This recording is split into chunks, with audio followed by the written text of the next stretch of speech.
یہ چیزیں جو ہیں یہ کسی بھی جماعت کی طرف سے دیکھنے میں نہیں آئیں. وہ ہونا تو وہ نہیں چاہیے تھا طارق صاحب، جو بھی ہسٹری میں ہوا، لیکن آپ نے تو مذمت کی ہے. نثار جٹ صاحب، کس طرح سے یہ نوبت آئی ہے تحریک انصاف کے لیے کہ ان کے بانی کی طرف سے سول نافرمانی کی کال دی گئی ہے؟ اس پہ حیران کن بات یہ ہے کہ جو مخالف ہیں آپ کی جماعت کے وہ تو مذمت کر رہے ہیں، لیکن آپ کی جماعت کے اندر سے بھی اس پر مذمت سامنے آئی ہے کہ ایسا کرنا ٹھیک نہیں ہوگا. جی بہت بہت شکریہ جنید بھائی آپ کا. جنید بھائی، میں اپنی بات کا آغاز اس طرح کروں گا کہ ابھی میرے قابل احترام بھائی ڈاکٹر صاحب نے بات کی کہ ہمارا فوکس ہے گورننس. میں سمجھتا ہوں کہ پاکستان کی تاریخ میں ایسا نہیں ہوا کہ ایک سیاسی جماعت نے دوسری سیاسی جماعت پہ گولی چلائی، اور میرا خیال ہے کہ یہ کام جو نہیں ہوا تھا یہ گڈ گورننس میں رہتے ہوئے پاکستان مسلم لیگ نون نے کیا. اور اس سے کوئی بندہ یہ نہیں کہہ سکتا کہ یہ گولی نہیں چلی. یہ بالکل گولی چلی، اور پاکستانیوں پہ چلی، اور ان نہتے پاکستانیوں پہ چلی جو یہاں پر اپنا ایک پروٹیسٹ ریکارڈ کرانے کے لیے یہاں پر آئے. اب اس کے اعداد و شمار یہ کہ جی وہ ہتھیار بند تھے، وہ یہ تھے، وہ تھے، یہ سب ایک جھوٹ کا پلندہ ہے. میں یقین سے آپ کو کہہ سکتا ہوں کہ یہاں پر اس رات خواتین بھی تھی، بچے بھی تھے، اور بہت سارے ایسا فیملی، مطلب کہ جس طرح فیملی کے لوگ جو تھے وہ آ رہے تھے اور پروٹیسٹ کرنے والے لوگوں کو کھانا کھلا رہے تھے، انہیں پانی پلا رہے تھے، انہیں مونگ پھلیاں دے رہے تھے، کیونکہ ونٹر کا سیزن تھا اور وہاں پر اس طرح کا ماحول تھا. اور ایسے ماحول میں پاکستان کی نہتی عوام پہ آپ گولی چلاتے ہیں اور پھر آپ گورننس کی بات کرتے ہیں. میں بڑا حیران ہوں اور پریشان ہوں اس بات پر. میرا خیال ہے کہ گولی کی جو گونج ہوتی ہے نا جی، یہ نسلوں کو کھا جاتی ہے. اور اس کی ایگزامپل میں آپ کے سامنے بیٹھا ہوا ہوں. ہم نے اس گولی کی گونج سے بہت لمبا سفر طے کیا ہے. میرا خیال ہے کہ پاکستان کی تاریخ میں یہ ایک نیا رخ آ گیا ہے. یہ جو گولی چلی ہے یہ ہماری نسلوں تک جائے گی. یہ گولی، اس سے کوئی بھی پیچھے نہیں ہٹ سکے گا. اور ہم انشاءاللہ تعالی ہر طریقے سے وزیر اعظم شہباز شریف صاحب سے یہ پوچھیں گے کہ آپ نے گولی کیوں چلائی. یہ تو ہوگی ان کی گورننس. دوسری بات، پاکستان کے حالات جن کو یہ نکالنا چاہ رہے ہیں، ان کو یہ کیوں نہیں پتا چل رہا کہ یہ پولیٹیکل اسٹیبلٹی جو ہوتی ہے، اگر تو بنیاد یہی ہے کہ اسلام آباد میں حکومت کی جانب سے انتہائی اقدامات کیے گئے جس کی وہ تردید کر رہے ہیں، اور آپ کی جماعت کے بھی کئی رہنما 200-250 سے بھی زیادہ نمبر سامنے لے کر آئے، اور پھر چیئرمین پی ٹی آئی نے انہوں نے 12 افراد کا کہا، تو موقف بہت بدلتا رہا ہے تحریک انصاف کا. تو ثبوت کے بغیر تو حکومت کا آپ گریبان پکڑ نہیں سکیں گے نثار جٹ صاحب.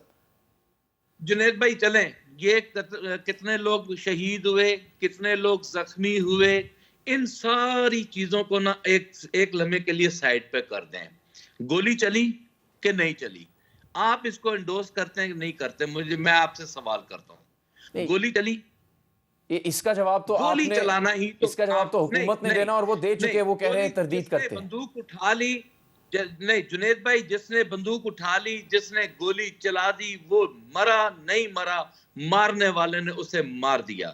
میرا خیال ہے کہ اس کے بعد کوئی گنجائش نہیں بچتی کہ گولی چلی کہ نہیں چلی. اس کے بعد کوئی سوال دوسرا ہے ہی نہیں. ہے جمہوری ملک ہے یار، ہم تو اسلامی ریاست ہیں، اور یہ عالم ہے ہمارا کہ ہماری یہاں پر آواز چلیں.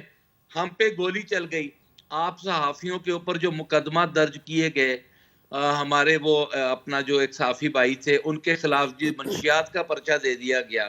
یہ کوئی طریقہ ہے کہ جو بات کرے اسے مزول دیں، اس کو مار دیں؟ اس طرح نہیں ہونا.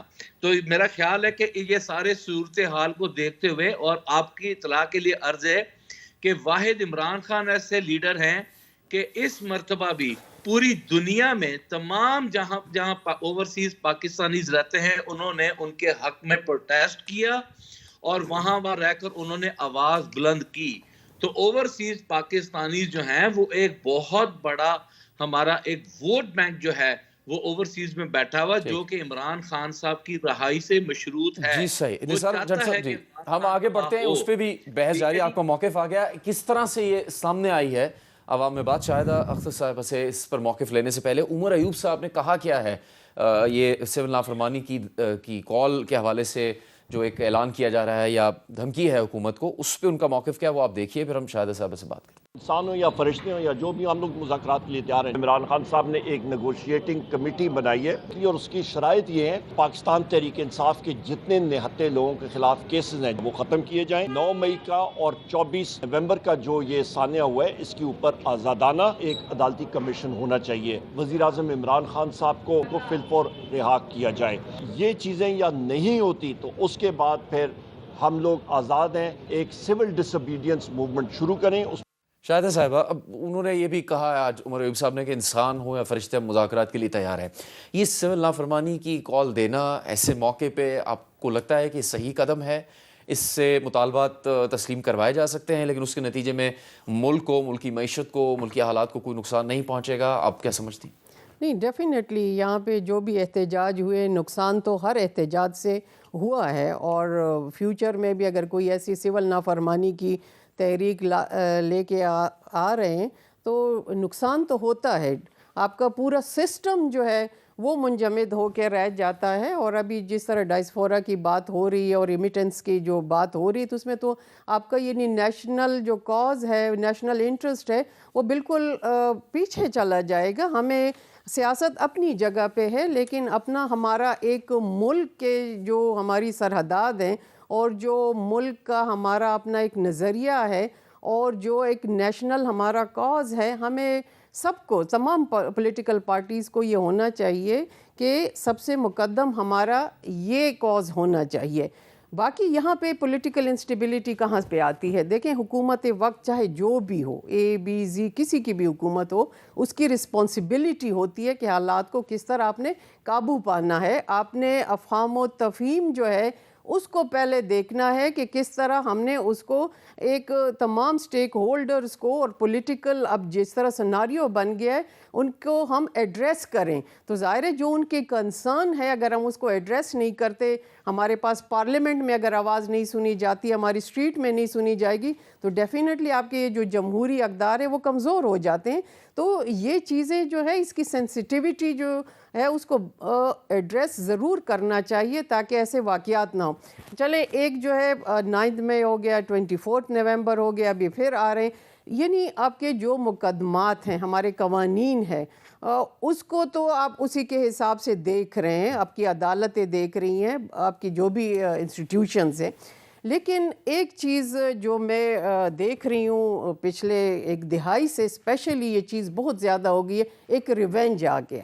مطلب پولیٹیکل آپ کا جو ہے وہ تو سیاسی کردار، افہام و تفہیم ہے، اب یہ ایک جنگ کی صورتحال آپ کہہ رہی ہیں دیکھی حکومت جا رہی ہے۔ ایسا کر رہی ہے انتقام کا، یا سیاسی جماعتیں بھی جو اقتدار میں نہیں سیاسی ہیں؟ جماعتیں مل کے ایسے کر رہی ہیں، مطلب بیٹھنے کو تیار نہیں ہیں۔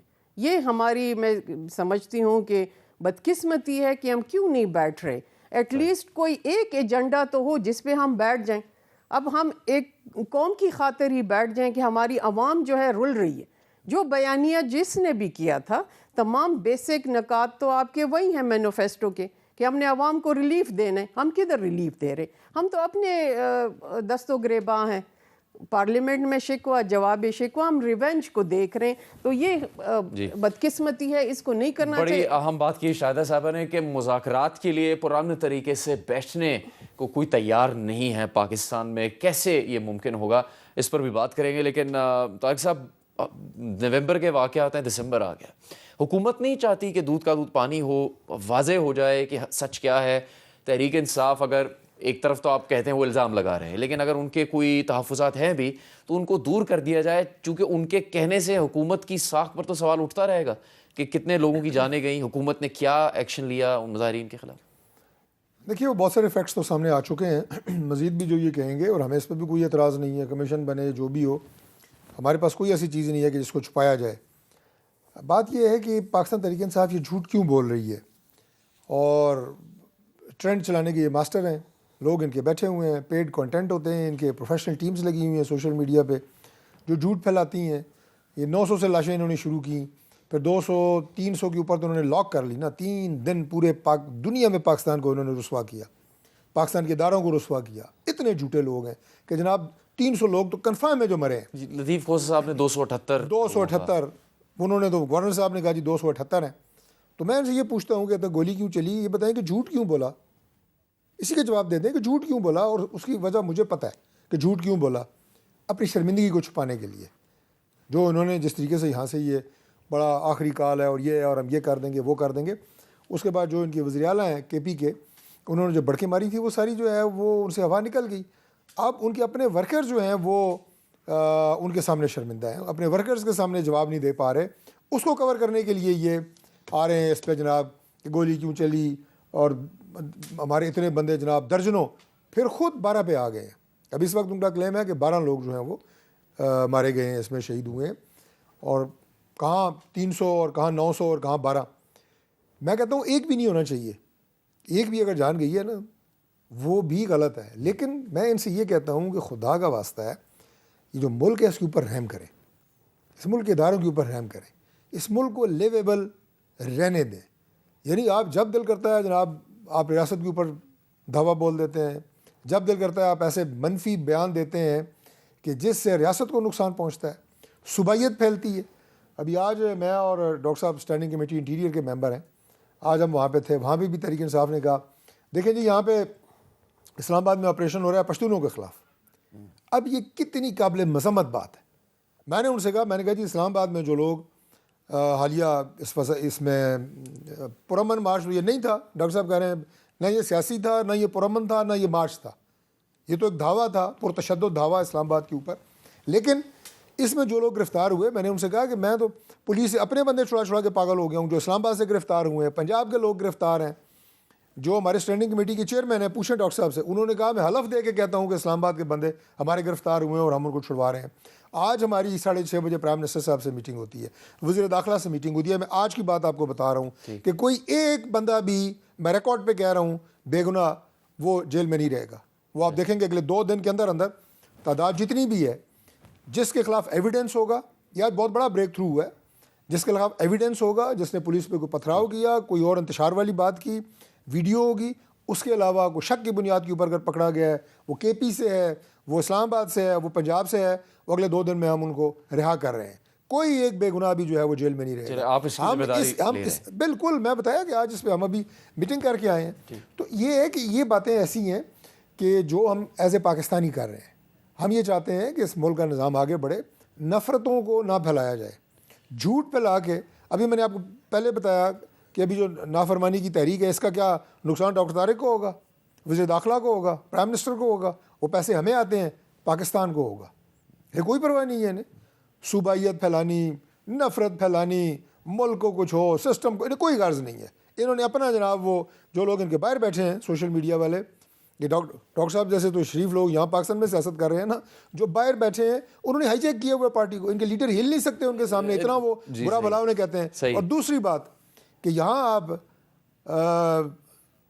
ٹرینڈ چلائی جا رہے ہیں جناب, گولی چل گئی, فلان ہو گیا, یہ وہ. میں ان سے پوچھتا ہوں کہ کرم میں گولی کیوں چلی؟ 130 بندوں کا خون آپ کی گردن پہ نہیں ہے؟ آپ کی وہاں پہ تیسری گورنمنٹ آئی ہے, ایک بندہ پاکستان تحریک انصاف کا بولا ہے یار 130 بندے ایک دوسرے کو گولیاں مار کے مر گئے ہیں, اور حکمران جو ہیں وہ مونچھوں کو تاؤ دے رہے ہیں, سر پہ کفن باندھا ہوا ہے, اور وہ ادھر ترنول پہ جناب ڈرامے کر رہے ہیں. یار کوئی خوف خدا کرے. یہ ان بندوں میں جو آپ کہہ رہے ہیں یہاں پہ, ایک منٹ یہ بڑا آخری میں کر رہا ہوں کہ یہاں پہ جو بندے ہیں ان میں انسانی خون تھا, اور جو کرم ایجنسی میں 130 لوگ مرے ہیں ان میں کیا مرغیوں کا خون تھا؟ ان کی مائیں بہنیں بچے نہیں ہیں, ان کا کبھی نام آپ نے لیا ہے؟ یہاں آپ کو بڑا درد ہوتا ہے, اور وہ روکنا آپ کی ذمہ داری تھی صوبائی حکومت کی. آپ نے وہاں پہ بیان تک نہیں دیا. اس وقت توجہ نہیں تھی, لیکن اب ہم جرگہ کام کر رہا ہے وہاں پہ حالات بہتر کرنے کے لیے. نثار جٹ صاحب ایک بات تو دیکھیں, آپ کی احتجاج کو تو آپ کے مخالفین بھی اس کا حق کو تسلیم کرتے ہیں, لیکن سول نافرمانی کی جو تحریک کی کال ہے اس کو کوئی بھی سپورٹ کرنے کے لیے تیار نظر نہیں آ رہا. اب یہ طارق فضل چودھری صاحب کمیشن کی بات کر رہے ہیں, وہ بن جاتا ہے, باقاعدہ تحقیقات ہوتی ہے, تو کیا پھر تحریک انصاف کی طرف سے یہ سول نافرمانی کی کال واپس لی جا سکتی ہے؟ جنید صاحب, میں آپ کو ایک بات بتاؤں, ڈاکٹر صاحب نے جو باتیں کی اور یہ کہا کہ یہ جھوٹ بول رہے ہیں اور پروپیگنڈا کر رہے ہیں اور یہ پورا صوبائیت پھیلا رہے ہیں, میرا خیال ہے کہ ڈاکٹر صاحب جو ہے وہ اپنا اسکن بچانے کی کوشش کر رہے ہیں, اور ان کے پاس باتوں میں کرنے کو اور کچھ رہ نہیں گیا. اور انشاءاللہ تعالیٰ یہ آج نہیں، میں آج آپ کے پروگرام میں بیٹھ کر یہ بات دعوے سے کہہ سکتا ہوں، دعوے سے، کہ وہ بہت دن تھوڑے رہ گئے کہ یہ حقائق اور سچ جو ہے وہ سارا سامنے آ جائے گا انشاءاللہ تعالیٰ. کسی سے کوئی بات ڈھکی چھپی، انہیں کرم کا تو بڑا خیال آ گیا، ڈی چوک میں گولیوں کا ان کو کوئی خیال نہیں ہے، کوئٹہ میں جو قتل و غارت ہوئی ہے اس کا کوئی خیال نہیں ہے، یہ آپ کا جو راجن پور کا جو ایریا ہے وہاں پر جو قتل و غارت ہوئی ہے، کسی ایک جگہ پر حکومت کی کوئی کامیابی ہے تو حکومت بتا دے. اب یہ اس نام کی نقطے سے آگے حکومت ہے. بڑھنے کے لیے تو یہ ہے نا کہ تحقیقات کی جائے اس سب چیزوں کی، تو سر، کمیشن بن جائے تو کیا موقف ہوگا تحریک انصاف؟ ہمارا بالکل آج اسٹینڈنگ کمیٹی میں زرتاج بی بی نے جو ہماری پارلیمانی لیڈر ہے، آج انہوں نے 7 کوسچن جو ہیں وہ ریز کیے ہیں، اور ان 7 کوسچن کو جو ہے اسٹینڈنگ کمیٹی میں انشاءاللہ تعالیٰ ان کا جواب لیں گے. اور وہاں پر جو پشتون کے لیے بات ہوئی، زرتاج بی بی صاحبہ نے کہا کہ جی ان کو ٹارگٹ کیا جا رہا ہے، انہوں نے کہا جی ہم ٹارگٹ نہیں کر رہے. کس لیکن صورت میں ہم تحریک انہیں انصاف بات سول دیکھتے ہیں. نافرمانی کی کال ٹھیک ہے واپس جی. لے سکتی ہے جج صاحب؟ سر بالکل، میں آپ کو ایک بات بتاؤں، دیکھیں جنید صاحب، پاکستان تحریک انصاف ایک ڈیموکریٹک جماعت ہے، اور ہم نے اپنے حقوق کے لیے بالکل ڈیفرنٹ طریقے سے ایک جنگ لڑی ہے، اور الحمدللہ آج اس جنگ میں ہم یہاں آ کر کھڑے ہوئے ہیں، ہمارے حوصلے جواں ہیں، ہم بالکل قائم دائم ہیں، بالکل یہ گولیاں ماریں گے ہم اور کھائیں گے، ان باتوں سے قطعی نظر ہم نہیں ڈرنے والے. ہم نہیں چاہتے کہ پاکستان ڈی سٹیبل ہو، لیکن حکومت کے پاس اتنی کوئی کیپیسٹی نہیں ہے کہ وہ اپنی اپوزیشن کو جو ہے وہ اعتماد میں لے سکے. ان کے پاس کیپیسٹی ہی نہیں ہے کہ وہ یہ کام کر آپ لے. ان پہ ٹرسٹ کرنے یہ کے لیے بھی سوال تیار کا نہیں ہیں؟ جواب جب گولی کا جواب ملے گا نا کہ یہ گولی کا آرڈر کس نے دیا تھا، وزیر اعظم سے پوچھیں گے تو اس دن ہم دیکھیں گے کہ وزیر جی، اعظم ابھی صاحب اس بات تو کا سول جواب دیتے نافرمانی ہیں. کی جو وہ کال ہے وہ کھڑے ہو کر برقرار ہے فلور آف دا ہاؤس پہ یہ تحریک کہیں انصاف گے کی کہ طرف میں سے. نے یہ گولی کا آرڈر دیا ہے. دوسرا ایک خطرہ جو ٹھیک ہے. حکومت کو اور ہے رہ کہ گئی بات جمعیت علماء سول اسلام کے نافرمانی کی، سربراہ، سب آگے بڑھیں گے ہم مولانا فضل الرحمان کی جانب سے جو تعاون کیا گیا ہے حکومت کے ساتھ، اس کے نتیجے میں بھی ان کا مطالبہ اور ان کی توقعات بڑھ رہی ہیں، لیکن حکومت ابھی تک اس مسئلے کو حل نہیں کر سکی ہے. کیا نتیجہ ہوگا مولانا فضل الرحمان کی جماعت کی کال کا؟ بریک کے بعد اس پر بات کریں گے.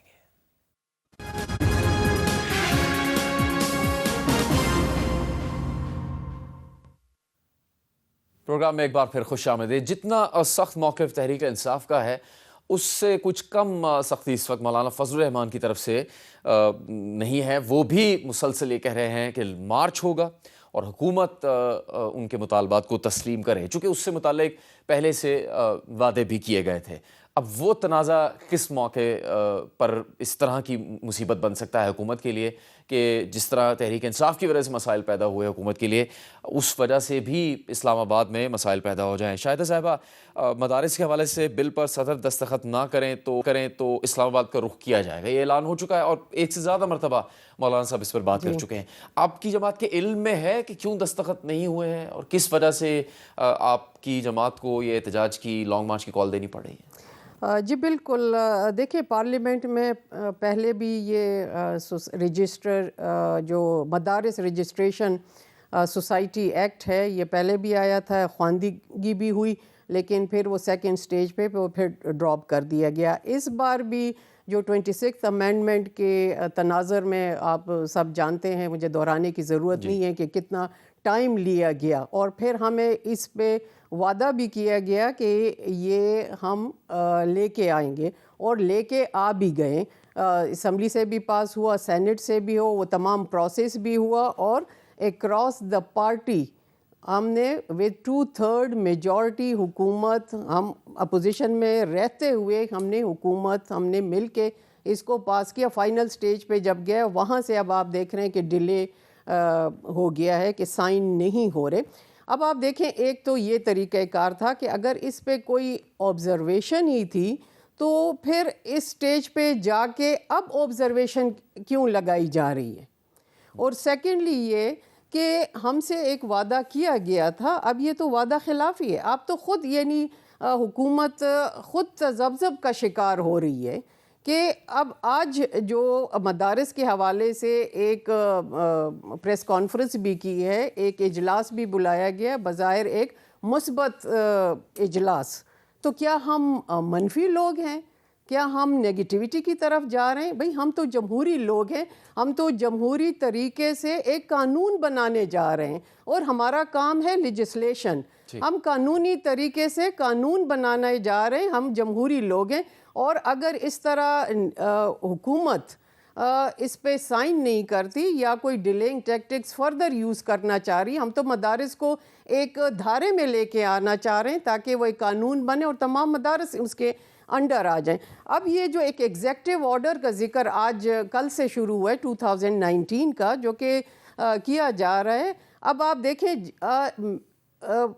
کیا کہا جا رہا ہے اس سے پہلے کل پرسوں کہ تفرقہ پیدا کیا جا رہا ہے. بھئی ہم تو نفرت کو ختم کر رہے ہیں، تفرقہ تو آج نظر آیا ہمیں. کا موقف آیا بھی ہے، ہم طارق فضل چودھری صاحب سے پوچھ لیں گے، لیکن مولانا فضل الرحمان صاحب نے ایک دلچسپ طریقے سے اس پر تنقید بھی کی ہے، اور یہاں تک جو بات سامنے آ رہی تھی کہ کچھ اور مطالبات یعنی کوئی ڈو مور کیا جا سکتا ہے مولانا فضل الرحمان سے، اس پر انہوں نے کہا ہے. دیکھیے پارلیمنٹ ہمارے ساتھ اس کو پاس کر چکی ہے، وہ جو چیز طے ہو چکی ہے اس کے مقابلے میں نئی نئی باتیں لا رہے ہیں. لہذا اس وقت تک ہمیں حکومت کی کوئی تجویز قبول نہیں ہے، اور اگر انہوں نے اس میں ترمیم کرنے کے لیے کچھ ہمیں دیا، فی الحال تو میری رائے یہ ہے کہ میں ان کی تجویز قبول کروں تو بہت دور کی بات ہے، چمٹے سے بھی پکڑنے کے لیے تیار نہیں. قبول کرنا تو دور کی بات ڈاکٹر طارق صاحب، وہ تو چمٹے سے بھی نہیں پکڑیں گے، اتنے سخت ہیں وہ اپنے موقف پہ، اور پھر مارچ کریں گے اسلام آباد. ابھی آپ ایک احتجاج سے نمٹنے میں کامیاب ہوئی ہے حکومت، کیوں ایسا چاہ رہی ہے حکومت کہ مولانا فضل الرحمان احتجاج کی؟ میں نے بھی کہا، دوبارہ کہہ رہا ہوں کہ مولانا صاحب اور ان کی پوری جماعت میں جو ہے وہ سینٹی پریویل کرتی ہے. سنجیدہ لوگ ہیں، سیاسی لوگ ہیں، جمہوری لوگ ہیں، بات چیت کے ذریعے یہ معاملات کو طے کرتے رہے ہیں، اور انشاءاللہ یہ معاملہ بھی ہو جائے گا، کیونکہ کوئی پولیٹیکل معاملہ نہیں ہے، ٹیکنیکل معاملہ ہے. اور اس میں اگر کوئی نئی ایسی بات ہے جو کہ جس میں وہ کہا گیا کہ اس میں کوئی تھوڑی پیچیدگی ہے، وہ حل ہو جائے گی. اگر یہ بل پہلے پاس ہو چکا ہے اور اس میں نہیں سمجھتا کہ کوئی بہت ایسی لمبی چوڑی بات ہوگی کہ جس سے کوئی جو فاصلے ہیں ان میں وہ ہوگا، اضافہ ہوگا. مولانا صاحب کو آپ کو یاد ہے کہ ابھی جب 26ویں ترمیم تھی، ان میں ان کا بڑا ایک پازیٹیو کردار رہا ہے، اسے بھی ہم بڑا اپریشیٹ کرتے ہیں کہ انہوں نے جو 56 سے زیادہ آئینی امینڈمنٹس تھیں اس پہ انہوں نے ٹائم لیا، اس کے بعد انہوں نے بڑا اس پہ کنٹریبیوٹ کیا. تو میں نے آپ کو عرض کیا ہے کہ یہ سینٹی پریویل کرنے والے لوگ ہیں، یہ معاملہ بھی خوش اسلوبی سے. طارق صاحب نے تو کہا ہے کہ جو بل آیا وہ قانونی پیچیدگیوں کی وجہ سے قانون نہیں بن سکا. آپ جو بات کہہ رہے ہیں اس پر کوئی پیش رفت بھی کی گئی ہے؟ مولانا فضل الرحمان صاحب سے بیٹھ کے بات کیا؟ نہیں کریں گے جی، کچھ ہمارے جو کنسرن لوگ ہیں وہ رابطوں میں ہیں، جو ہمارے لا منسٹر ہیں، باقی لوگ ہیں. دسمبر تک کافی ٹائم ابھی، اس لیے نہیں. انشاءاللہ کریں گے. ہمارے لوگ جو ہیں بالکل وہ اس میں پیش ہیں، اور اس میں کوئی کسی طرح کی کوئی غفلت یا کسی طرح کا کوئی اس ایشو کو ہم نے کوئی بیک برنر میں نہیں ڈالا ہوا. ہم نثار جج صاحب کے پاس جائیں گے، لیکن شاہدہ صاحب جی بالکل. دیکھیں قانونی پیچیدگیاں جب یہ فلور پہ آیا تو اس وقت بھی تمام قانونی ٹیم موجود تھی، اور اس سے پہلے بھی جو نیگوسیشن ہوئی اس میں بھی قانونی ٹیم موجود تھی، تبھی وہ ایک ڈرافٹ کی شکل آیا اور پارلیمنٹ سے پاس ہو کے آیا ہے. اب فائنل جہاں پہ گیا ہے وہ تو وہاں پہ تو سائن کی بات ہے کہ وہ وہاں پہ سائن ہو اور گزیٹڈ نوٹیفیکیشن اور قانون بن جائے.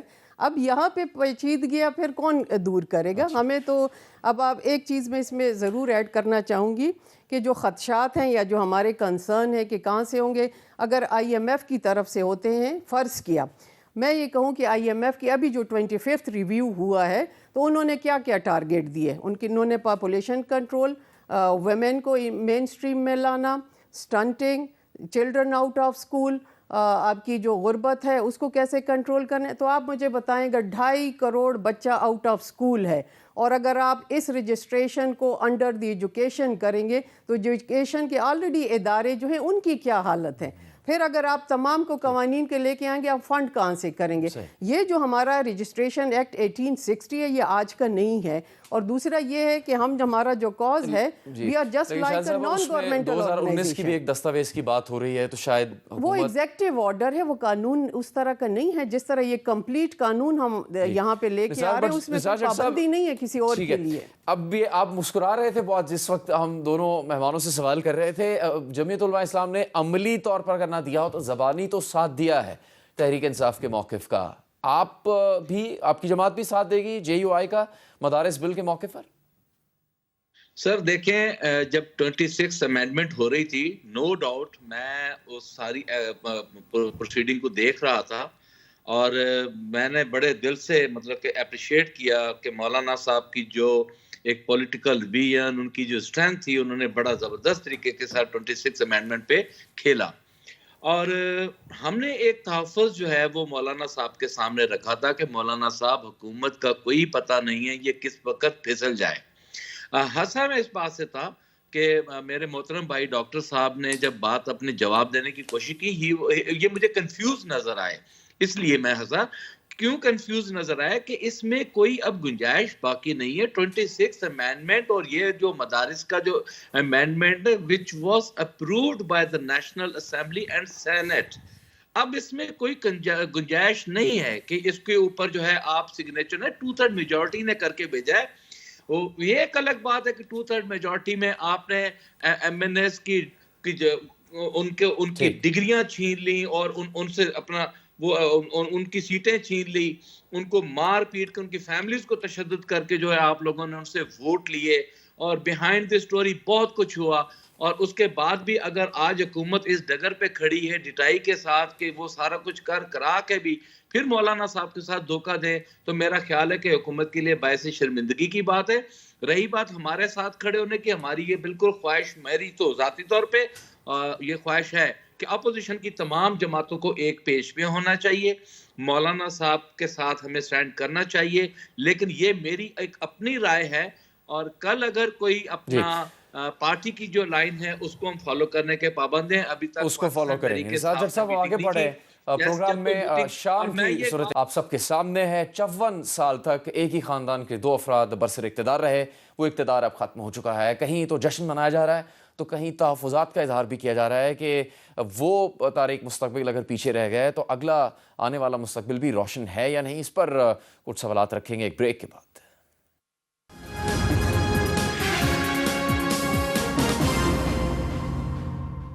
پروگرام میں ایک بار پھر خوش آمدید. شام کی صورتحال جہاں پر بشار الاسد کا تختہ الٹ دیا گیا ہے اور باغیوں نے یہاں تک اعلان کیا ہے کہ اس وقت جو موجودہ وزیر اعظم ہیں وہ اقتدار کی پرامن منتقلی تک اپنی ذمہ داریاں نبھائیں گے. ہم جاننا یہ چاہتے ہیں کہ پاکستانی سیاستدان اس سے متعلق کیا سوچ رہے ہیں. ڈاکٹر طارق فضل چودھری صاحب, جو کچھ شام میں ہوا ہے اس پر ڈونلڈ ٹرمپ نے تو کہا کہ امریکہ کا اس سے کوئی لینا دینا نہیں ہونا چاہیے. پاکستان کی حکمت عملی کیا ہوگی اس وقت موجودہ شام کے حالات میں؟ دیکھیے بات یہ ہوتی ہے کہ بعض موضوعات جو ہوتے ہیں وہ بڑے سنجیدہ ہوتے ہیں. جیسے ابھی مولانا صاحب کا آپ نے سوال کیا تو میں نے بڑی محتاط بات کی ہے اس پہ. ڈاکٹر صاحب کہہ رہے ہیں میرے بھائی کہ ڈاکٹر صاحب کنفیوز ہیں. میں کنفیوز نہیں ہوں, یہ میرا سبجیکٹ نہیں ہے. اس پہ ریلیونٹ بندے ہمارے جو ہے نا وہ سالڈ بات کریں گے, ٹائم لائن کے ساتھ کریں گے, اور وہ ہمارے لا اور پلس پرائم منسٹر ہاؤس ہے جو اس پہ پراپر طریقے سے رسپونڈ کرے گا. میں نے تو آپ کو یہ بتایا کہ مولانا صاحب کو ہم ناراض نہیں کریں گے. دیٹ آئی نو. دوسری بات یہ ہے جی کہ جو اسی طرح جو لیبیا کی اپنا شام کی جو صورتحال ہے, دیکھیں اس میں یہ خوشائند بات ہے کہ وہاں پہ کوئی بلڈ شیڈ نہیں ہوا, وہاں پہ کچھ ایسے معاملات نہیں آئے, اور انہوں نے خوش اسلوبی کے ساتھ جو پرائم منسٹر اس وقت موجود ہیں انہیں کہا کہ آپ تا وقت یہ کہ اقتدار کی جو ہے وہ ایک ڈیموکریٹک طریقے سے آگے منتقلی ہو اس وقت تک آپ اپنا کام جاری رکھیں. یہ ان ملکوں کے اندر ہے کہ جن میں میچورٹی ہے, جن میں ایک ایجوکیٹڈ معاشرے ہوتے ہیں, وہاں پہ وائلنس نہیں ہوتا. کہنے کا مختصر مطلب یہ ہے. لیکن انفارچونیٹلی ہم نے یہ دیکھا کہ اس طرح کی ایک چیز عراق میں بھی آئی, وہ عراق کو پیچھے لے کے گئی, آگے لے کے نہیں گئی.